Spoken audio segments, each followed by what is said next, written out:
Tot va començar quan van vindre els Alets i me van preguntar si volia eixir de Reina Ester.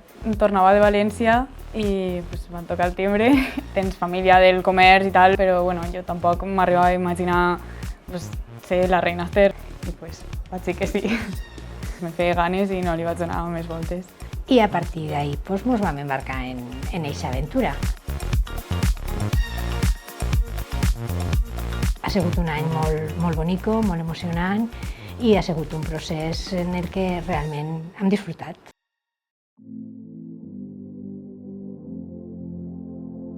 El més representatiu i el que la gent més espera és el vestit. Era molt important qui molt fere, que tinguérem feeling, que poguérem confiar en ell. I bueno. Estoy guapo, ¿eh? Y la verdad es que lo han trobat tot en Higinio. Es una responsabilidad para mí enorme hacer un trabajo de estas características. Mola mogollón, no, me falta el mechón aquí, pero... Hubo feeling. Joana és una persona que, en general, hi ha bastantes coses que les té clares i ella pues, volia que el vestit tinguera un sentit. Han volgut que el vestit no sigui solo un vestit, sinó que tingui un sentit, un significat.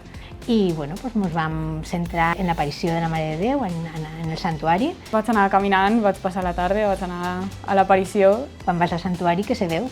El verd del monte, que és un verd molt bonico, i el gris de la pedra.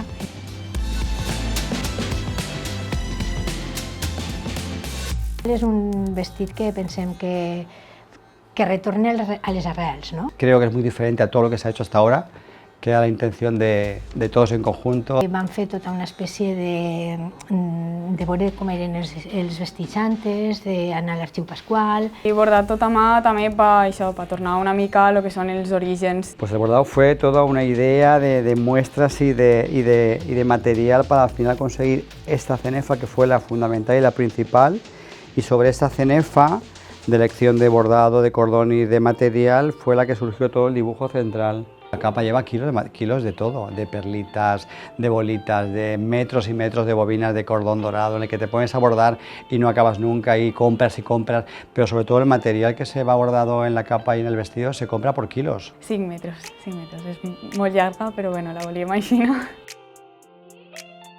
Ho vam provar així primer, a este taller, però bueno, tampoc se veu molt bé perquè al final és una habitació, està tancat, entonces vam eixir un dia al carrer Porta en una tela de manta morellana, ahí 4 persones estirant detrás i això va ser un moment prou graciós. Sí, va ser de nit damunt perquè no hi hagués gent i jo portant la manta i així te fas una mica més la idea. La idea de la capa es como una especie de arnés, como una mochila. Esta cinta que prácticamente no se ve y que se confunde con el vestido es la que sujeta toda la capa. Va de los hombros hacia abajo y esta presión es la que hace que sujete toda la capa. Luego también el pico intentamos hacer un pico diferente para poder aprovechar la visión de la espada que también va toda bordada del vestido, que era una pena no aprovecharla. Y luego el bordado continúa y creemos que hemos conseguido que vaya en armonía con el resto del bordado, del dibujo central y de toda la cenefa. Bueno, el vestit és el que més pregunten i tot, però al final també està pues, la corona, els brazaletes, ombreres que porto en este cas.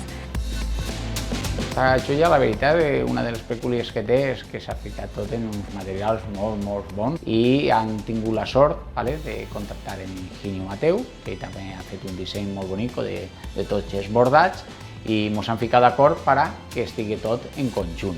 Han fet uns dibuixos, ha sigut més fàcil del que pensàvem, més que res perquè han connectat molt ràpid. Després també t'han fet en una cartolina només el que és el tamany de la corona i seguidament ja han preparat el que és el que més s'ha costat de tot, que és l'original, on després s'han tret uns moldes i s'ha pogut fundir tot en plata de lei per a després fer el muntatge realment de lo que és tota la corona.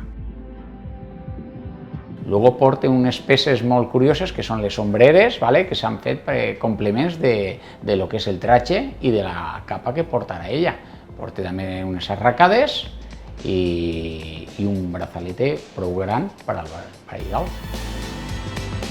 La veritat és que tenim que dir que hem comptat amb l'ajuda de molta gent de la família que s'ha involucrat en tot moment.